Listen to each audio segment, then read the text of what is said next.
नमस्कार बंधुरा मनीष रान्नाबाटी चैनेले तुम्हारे सबाइके स्वागत जानाई। तो मा ठाकुमादेर हातेर रेसिपिगुलो जेहेतु विलुप्त हो जाच्छे तो आमी सेई रेसिपिगुलोके आनार चेष्टा करछि। तो आजके सेई विलुप्त एकटा रेसिपि निये चले एसेछि शाक पिटाली। तो तोमरा भिडियोटाके स्किप करे देखो ना, भिडियोटा पुरो देखते थाको। आशा करी भिडियोटा तोमादेर खूब भालो लागबे। तो चलो देखे निई रेसिपि। आमी एखाने 4 चामच मटर डाल निये निয়েছি। डालटाके उष्ण गरम जले किछुक्षण भिजिए रेखे देब जाते डालटा एकटु फुले जाए, जाते बाटते सुविधे हय। तो एखाने आमी खसलार शाकके परिष्कार करे बेছে নিয়েছি। एबारे शाकगुलोके केटे नेब। तो तोमरा এই পিটালিটা আমি সবুজ খসলা নিয়েছি, তোমরা লাল খসলা দিয়েও করতে পারো আর মূলোর শাক দিয়েও তোমরা করতে পারো। মূলোর শাক দিয়ে এটা খুব ভালো আরো ভালো টেস্ট হয়। তো আমি আজকে সবুজ খসলার শাক দিয়ে এটা করব। তো আজকে আমি দেখো শাকগুলোকে কেটে নিয়েছি, দিয়ে আমি কলের তলায় দিয়ে শাকগুলোকে খুব ভালো করে পরিষ্কার করে নিয়েছি। শাকে তো অনেক বালি থাকে, তো সেই জন্য আমি শাকগুলোকে খুব ধুয়ে ভালো করে পরিষ্কার করে নিয়েছি। तो देखो डालगुलो भिजे गेছে, भेंगे जाच्छे। तो एबारे आमी डालटार फाइन पेस्ट तैरी करे नेब।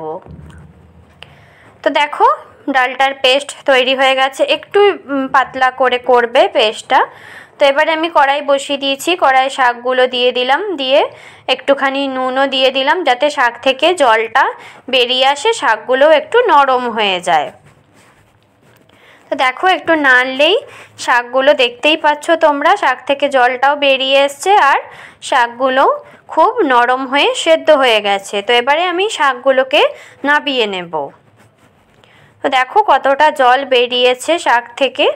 তো আবারও আমি কড়াইটা ধুয়ে পরিষ্কার করে নিয়ে বসিয়ে দিয়েছি। কড়াইটা গরম হলে বেশ খানিকটা সরষের তেল দিয়ে দিবে, তেলটা একটু বেশি করে দেবে, এটা তেলেই পুরো রান্না হবে। আর আমি এখানে 1 চামচ রাঁধুনি, একটুখানি আদা গ্রেট করে দিয়েছি আর একটা তেজপাতাকে দিয়ে দিয়েছি। এগুলোকে ভালো করে ভেজে নেব। তো দেখো এগুলো ভাজা হয়ে গেছে, এবারে সেদ্ধ করা শাকটাকেও আমি এখানে দিয়ে দেব। দিয়ে শাকটা দিয়ে আমি 3টে কাঁচা লঙ্কা দিয়ে দিলাম চেরা। এবার শাকটাকে ভালো করে ভেজে নেবে।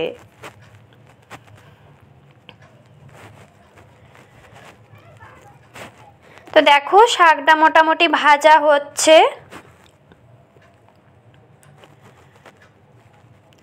তো শাকটা ভাজা হয়ে গেলে এতে আমি যে ডালটা বেটে রেখেছিলাম মটর ডালটা, সেটাও আমি এখানে দিয়ে দিলাম। আমি মটর ডালটাতে একটুখানি নুন দিয়ে তারপরে মটর ডালটা এখানে দিয়েছি।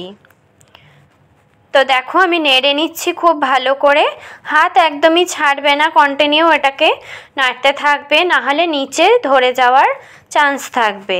তো এটা খুব সুন্দরভাবে নেড়ে নেড়ে একটা দেখো ডো মতো করে নেবে। এটা একদমই কড়াইতে আর লাগবে না, হয়ে গেলে এটা আর কড়াইতে লাগবে না। এটা খুব সুন্দর করে ভালো করে নেড়ে নেড়ে যে ডালটার যে জলটা সেটাকে ভালো করে শুকিয়ে নেবে। তো দেখো আমি ভালো করে শুকিয়ে নিয়েছি। এবারে বেশ খানিকটা কাঁচা সরষের তেল অ্যাড করে দিলাম, আবারও আমি ভালো করে মিশিয়ে নেব। তো দেখো আমি মিশিয়ে নিচ্ছি। তো রান্নাটা যদি তোমাদের ভালো লেগে থাকে তাহলে like, share, comment and subscribe অবশ্যই করে দিও, আর পাশে থাকা বেল আইকনটা অবশ্যই প্রেস করে দিও যাতে সবার আগে তোমাদের কাছে নোটিফিকেশন পৌঁছে যায়। তো দেখো আমি কন্টিনিউ নেড়ে নেড়ে এটাকে পুরো করে নিচ্ছি, এটা যাতে কড়াইতে না লেগে আসে। তো দেখো আমাদের শাক পিটালি রেডি হয়ে গেছে। এবারে চলো সার্ভ করে নিই। তো দেখো আমি সার্ভ করে দিয়েছি, দেখতেই পাচ্ছ আমাদের একটা বিলুপ্ত রেসিপি আমাদের রেডি হয়ে গেল শাক পিটালি। তো চলো দেখা হচ্ছে পরের দিন অন্য একটা রেসিপি নিয়ে। ততক্ষণ তোমরা সবাই সুস্থ থেকো, ভালো থেকো, টাটা।